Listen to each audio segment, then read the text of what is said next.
வணக்கம் ஸ்டூடெண்ட்ஸ், இது ஸ்ரீ பாலாஜி கந்தசாமி. இது ஒரு புதிய முயற்சி. என்னன்னு கேட்டிங்கன்னா, TN-TET முக்கியமான கேள்வி கண்டிப்பாக இது எக்ஸாமில் வரும் அப்படின்னு சொல்லிட்டு நம்ம நினைக்கக்கூடிய கேள்விகள் உங்களுக்கு அப்பப்போ அப்லோட் பண்ணுறோம். இந்த கேள்விக்கு கீழே உங்களுடைய ஆன்சர் நீங்கள் டிஸ்பிளே பண்ணுங்கள். இந்த டிஸ்பிளே பண்ணுறவங்களுடைய நேம் உங்களுக்கு நான் வரிசையாக படிப்பேன். இது ஒரு நாளில் கிட்டத்தட்ட ஒரு 10 கேள்வியாவது ரொம்பவே முக்கியமான கேள்வியாக படுறத உங்களுக்கு நான் இந்த மாதிரி அனுப்பி வைக்கிறேன். இது எதற்கான நோக்கம் அப்படின்னு பார்த்தீங்கன்னா, இந்த வகையில் நம்ம என்ன சொல்கிறது, முக்கியமான கேள்வி கண்டிப்பாக எக்ஸாமில் வரும் அப்படிங்கிற நோக்கத்தோடு நான் ஸ்டார்ட் பண்ணியிருக்கேன். இந்த கேள்விக்கு நீங்கள் ஆன்சர் பண்ணணும். அப்போ தான் நான் ஆரம்பிச்சனுடைய நோக்கம் புரியும், எனக்கு அது ஒரு சாட்டிஸ்ஃபைட் ஆகும்னு வச்சுக்கோங்களேன். இது கண்டிப்பாக இதிலிருந்து நிறைய கேள்விகள் வரும் அப்படிங்கிற நோக்கத்தில் தான் நான் இதை செஞ்சிட்ருக்கேன். உங்களுக்கு டெய்லி 80 கேள்விகள் புக்குக்குள்ளே இருந்து அப்படியே மூளை முடுக்குள்ளே இருக்கக்கூடிய அத்தனை கேள்விகளும் நம்ம வெளியே எடுத்து தான் கேட்டுட்ருக்கோம்.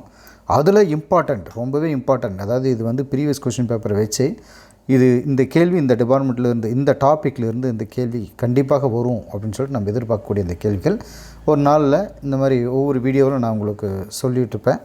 ஒவ்வொரு வீடியோ மீன்ஸ் இந்த கொஷினை கேட்டுட்டு எத்தனை பேர் இதுக்கு ஆன்சர் பண்ணியிருக்காங்க, யார் யார் ஆன்சர் பண்ணியிருக்காங்கன்னு அவங்களுடைய பேர் இதில் படிச்சுட்டு இந்த கேள்விக்கான ஆன்சர் சொல்லிவிட்டு அதுக்கு அடுத்த கேள்வியும் கேட்டு வச்சுருவேன்.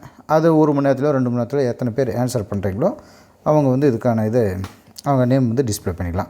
இது எதுக்காக அப்படின்னா, நீங்கள் டெய்லி படிச்சுட்டே இருக்கணும் அப்படிங்கிறதுக்காக தான், அப்பப்போ படிக்கணும் இல்லையான்னு செக் பண்ணுறதுக்காகவும், நீங்கள் படிக்கணுங்கிற ஒரு விஷயத்தை தூண்டி விட்டுறதுக்கு ஒருத்தர் இருந்தால் இன்னும் கொஞ்சம் பெட்டராக இருக்குங்கிற ஒரு நோக்கம் தான். படிக்கின்ற வெறித்தனம் இருக்கிறவங்க நிறைய பேர் இருப்பாங்க.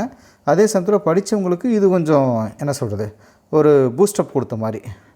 எப்படின்னா, இதை நீங்கள் படிச்சிட்டிங்க, கண்டிப்பாக இது எக்ஸாமில் கேட்பாங்க அப்படின்னு எனக்கு படுது. இதை நீங்கள் நீங்களே ரீஃப்ரெஷ் பண்ணிக்கலாம். என்ன சொல்கிறது, இது நம்ம மைண்டில் இருக்கா இல்லையா அப்படின்னு சொல்லிட்டு இதை ரீஃப்ரெஷ் பண்ணிக்கலாம். ஓகே, இந்த கேள்விக்கான பதில் அடுத்த கேள்வியில் தான் உங்களுக்கு ஆன்சர் வரும். இப்போ பாருங்கள், இந்த கேள்வி நம்பர் 1ஆக தான் இதை போட்டிருக்கோம். இது அடுத்த வீடியோவில் தான் இதுக்கான ஆன்சர் நம்ம சொல்லுவோம். அதுக்குள்ளே நீங்கள் இதுக்கு ஆன்சர் கமெண்ட்ஸில் நீங்கள் போட்டுடணும். கேள்வி பாருங்கள். ஓடு மகிழ்ந்து வலைப்பாதையில் செல்லும்போது பயணியர் ஒரு பக்கமாக சாய காரணம் டேஸுக்கான நிலைமம் ஆகும். இது பிசிக்ஸ் கேட்ட ஒரு கொஷின். இதுக்கான ஆன்சர் கீழே கமெண்ட்ஸில் பண்ணுங்கள். இதுக்கு சரியான பதில் அடுத்த வீடியோவில் நான் சொல்லிவிடுவேன். கூடவே அடுத்த கொஷின் இதில் கேட்டுருவேன். இதுக்கிடையில் இந்த கொஷினுக்கு யார் ஆன்சர் பண்ணாங்க அப்படிங்கிற விஷயத்தையும் இதில் பார்த்துருவோம். இதோடைய இதாக கண்டினியூட்டியாக இது எப்படி இருக்குது அப்படின்னு சொல்லிட்டு நீங்கள் கமெண்ட்ஸ் பண்ணுங்கள். தேங்க்யூ.